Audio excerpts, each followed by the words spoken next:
Hi there and welcome to Circuit World. My name's Alice and today we're in a Formula 1 pit lane for the pit walkabout at pre-season testing for the 2020 season. I'm going to be taking you around all day today, showing you hopefully some behind the scenes stuff like this, showing you the cars on track, and I'll also kind of give you like my first take from the cars and stuff. Seen them do the first rollouts. We're about halfway through the day now, but the footage you're about to see is from this morning. Some cool things we're noticing about the cars, so I'll take you along with me. Come along and come and explore the F1 scene with me ahead of the Formula 1 2020 season.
Welcome to my secret little viewing spot.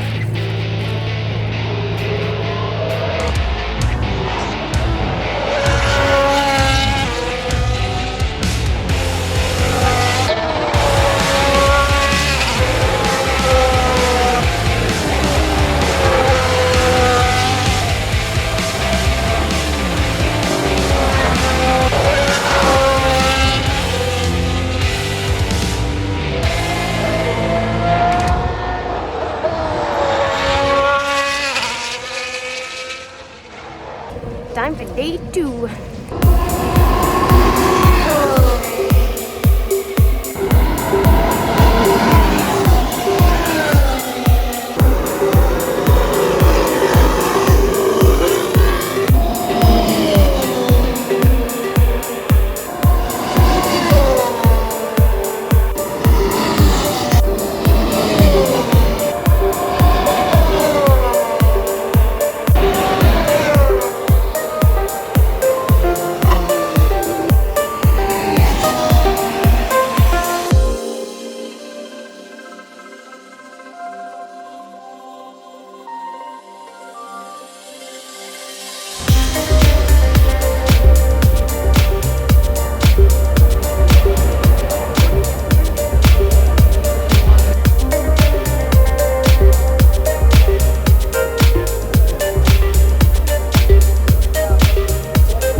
the final day for me here at testing today. So first day we were running around the kind of VIP grandstands, just getting a bit of a different perspective you can't normally get of the circuit and the cars on the circuit. Yesterday we had paddock access, which was awesome, as you saw, and today we're back to VIP grandstands, but we're going around and just exploring the general admission areas today a little bit more, just again to just see the cars from a different point, because as great as the VIP grandstands are, there's the terrace on top of the pits, and then there's a VIP grandstand on the outside of T10. And after you've seen the cars go through there, I mean, we spent quite a lot of time in there yesterday evening. After that, it's just a bit like, you know what, let's see him from somewhere else. So we're currently on the way to the inside of turn 1, try and see him hit those braking points, and I'll take you around.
That is it for me here at the Circuit de Barcelona-Catalunya, the end of my 3 days of testing, end of the first test here for F1 2020. I will be coming back to you with a little bit of what we learned, kind of some of the things we saw in this first week of testing, which teams look great, which teams are pretty strong on track and stuff.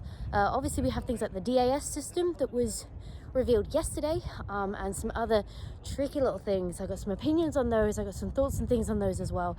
Lots of news stories and stuff I'm going to just chat through you, kind of give my 2 cents into the mix. So I'll be back very soon, for you very soon, but right now we are heading home, we are done, sadly, and signing off.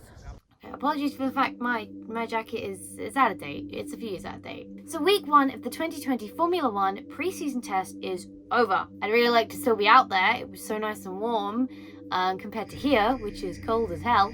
I am here to talk about the cars, my first impression, who's looking hot and who is not. For me, when I'm watching testing, I don't really care about the lap times, because you don't know what people are running, if it's high fuel, low fuel, race sim, quali sim, tire testing, aero testing, blah blah blah blah. I mean, if they put the aero rakes on, you can probably tell they're doing aero testing, or if they put the flow vis on, you can normally tell they're doing aero testing, it's kind of obvious, but aside from that, you don't know how much fuel they're running, you don't know if they're going for a headline or if they're just kind of dossing around doing their own thing. So it's really difficult to read anything into lap times. So I don't really look at lap times, I don't really care for the lap times.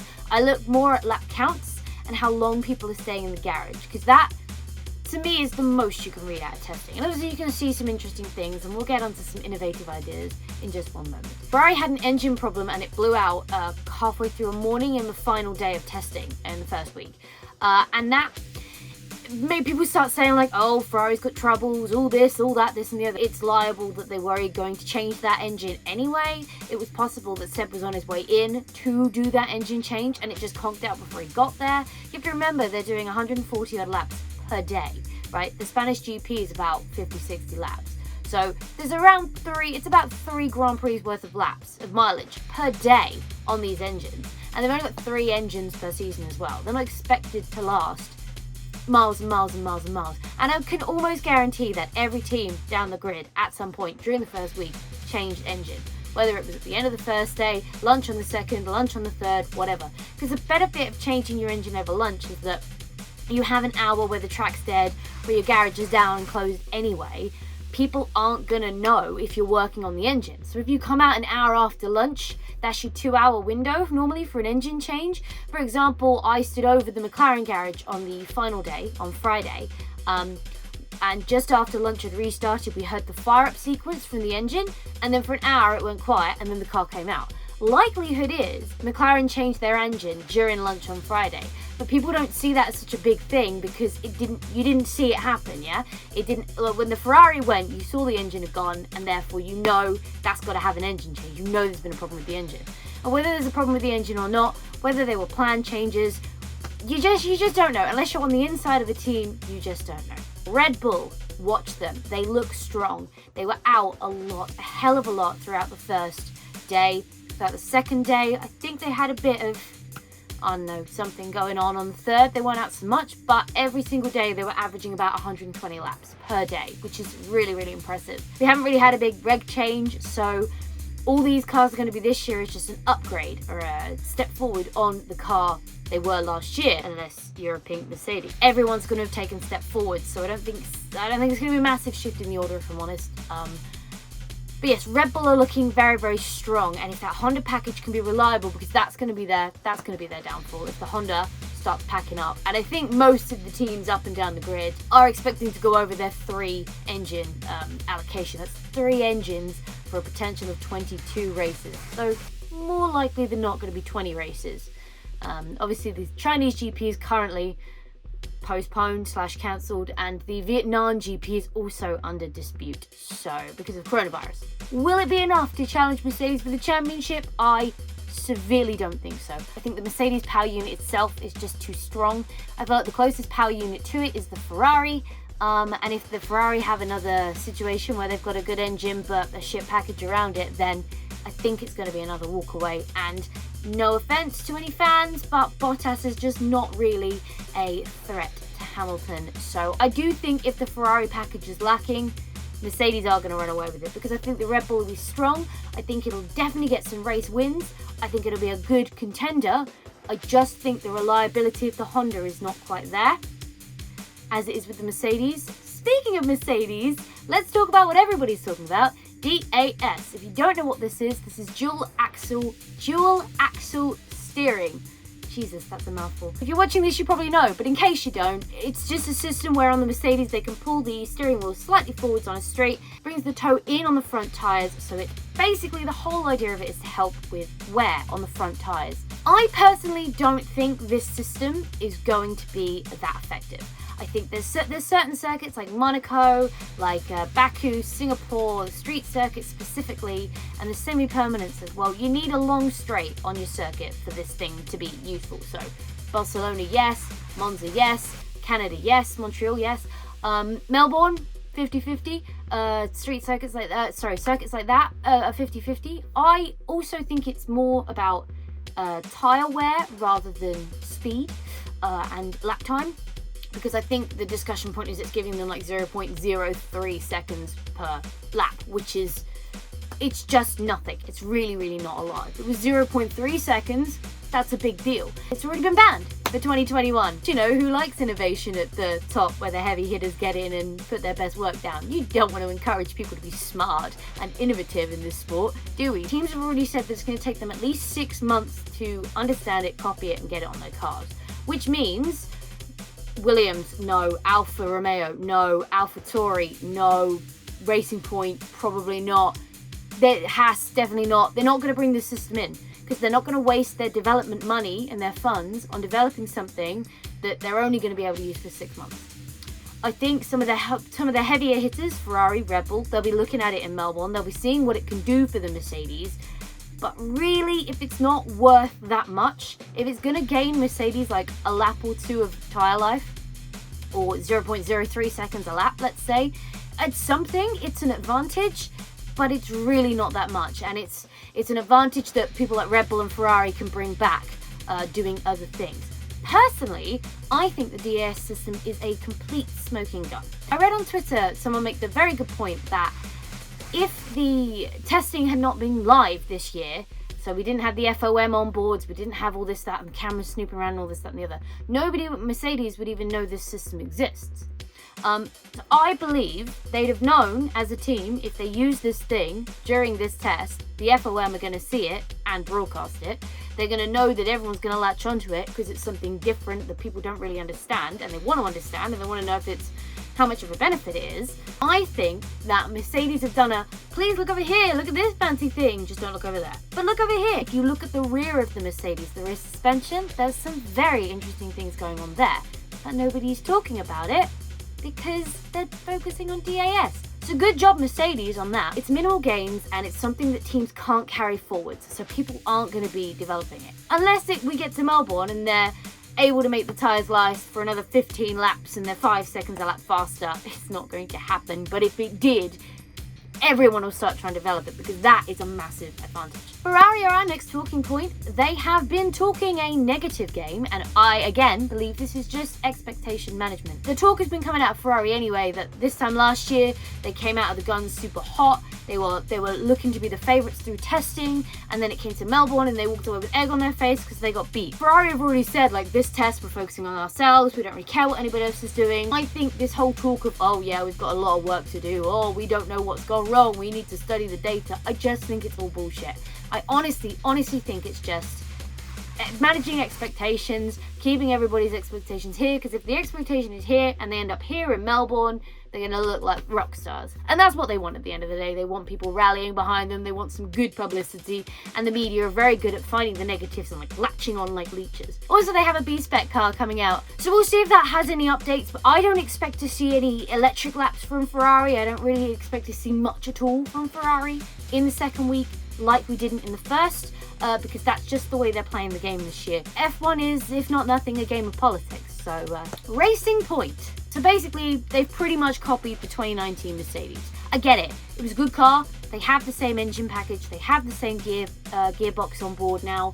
They've had help from Mercedes, in the wind tunnel through the winter. But there is nothing in the regulations to stop you doing it. And if it ain't broke, why fix it? So I can kind of understand why they've done it.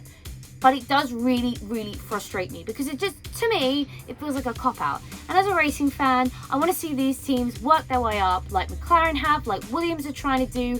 They're grafting their own shit. They're trying to put the best in. They're trying to find solutions to their problems rather than just going, well, that works over there. Let's use that one because that one works and ours doesn't. But that one does, so let's take that one. It grinds me the wrong way. And I'm sorry for any Racing Point fans out there. I'm not being, this is just my opinion, you're more than welcome to disagree. It rubs me the wrong way. If they have managed to replicate that car, they're going to be strong. They're going to be a force to be reckoned with. It's a tricky one. There's nothing against what they've done. I can understand why they've done it, but I kind of wish they hadn't. I kind of wish they'd gone off and found their own super duper solution and done something a little bit interesting themselves. Haas, Alfa Romeo, AlphaTauri, McLaren didn't really show anything special. Showed some really strong reliability. All four of those cars were out on track quite a lot. bar the Haas on the last day, but I think that's because it had a crash from memory. They're looking good, they're looking strong, they're looking consistent. I think we're going to have another good fight for the midfield, which will be awesome. It'll be interesting to see how the order starts, how the order finishes, how it develops through the season, but I think we're still guaranteed a good midfield fight. Williams are looking better. It's great to see them on the up because, you know, it's a pure racing team. Williams are like McLaren, have had a really torrid few years. They deserve a bit of a comeback. They deserve a route back up on the grid. And although it's not really looking like they could have made much progress, if you will, they still probably be at the back. They'll still probably be finishing in the bottom of the pack. But if they're finishing 2/10 down rather than 2 seconds down, that in itself is what should be being focused on. And the fact that they set a time faster than their fastest time last year within the first hour of the first day of this test. Does that make sense? For them to be beating their fastest time from last year within the first hour of this year just goes to show the steps and stuff they've made. And again, it's a bit of a difficult one because we have such a big regulation change for 2021. People aren't really going to be putting all their eggs into this year. They're going to have made upgrades. Yes, they're going to have made updates from 2019. But I think at the base of it all, there's not really been a change to the regs at all. I think at the base of it all, those cars are going to be fairly similar to what we saw last year. Hopefully just a little bit closer in pace and speed. Hopefully we'll see them in Q2. Few Q2 appearances will be great. Few low points appearances will be awesome. I feel like they're on the kind of same path McLaren's been on, but like a year or two behind.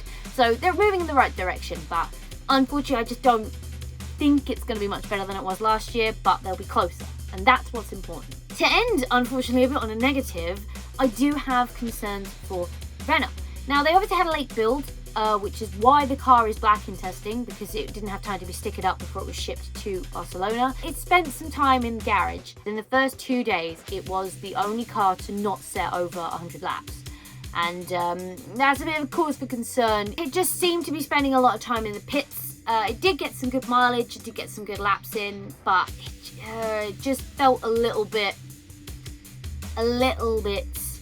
worrying is the word I'm looking for. Hopefully we'll see them a bit more out and about this week for test number 2, and hopefully I'll be wrong and they'll be in the fight with everybody else. Of all the teams, there's only one I'm worried about, and that is Renault. Obviously they'll be looking for holding on to Ricciardo as well past this year because he's out of contract, and if they bring him a ship box, I don't know what that'll be. The driver market this year is going to be very interesting. We have Hamilton, we have Vettel, we have Ricciardo. They are all out of contract at the end of 2020. 2021 is due to be the year where the regs get mixed up again and hopefully bring the pack back together, shuffle the order, maybe kill Mercedes' dominant streak, but with it being more of an aero change rather than an engine change, I just can't see that happening. My hopes for the 2021 regulations aren't high, if I'm being brutally honest. When you have an engine package that is so strong and is still the best engine package on the grid, it will be very difficult for a few aero tweaks and a bit of an aero change to make that any different. But hopefully, I'm hoping I'm wrong, because I really want to be wrong on this front, and I will happily admit if I am. If you want to hear more from me about Formula 1 stuff throughout the 2020 season, please let me know down in the coffee pot down below, and I will happily sit here and talk to my heart's content to you guys about Formula 1. If you want me to do a prediction before the season starts, and we can then compare that at the end of the season, and you guys can give me your predictions as well, I think that'd be great fun. I'm more than happy to do that. Just let me know down below. More than happy to bring you so much more Formula 1 content because I love Formula 1 and I love talking about it. But anyway, thank you so much for coming and hanging out with me throughout the first week of testing. I hope you enjoyed it. I hope you saw some things you maybe wouldn't have seen, and I hope you enjoy the second week of testing. If you enjoyed this video, please go show that like button some Formula 1 love. And if you want to support the channel, go hit subscribe and ring that bell so you don't miss next time I upload a video. Stay awesome, and I will see you all in the next video!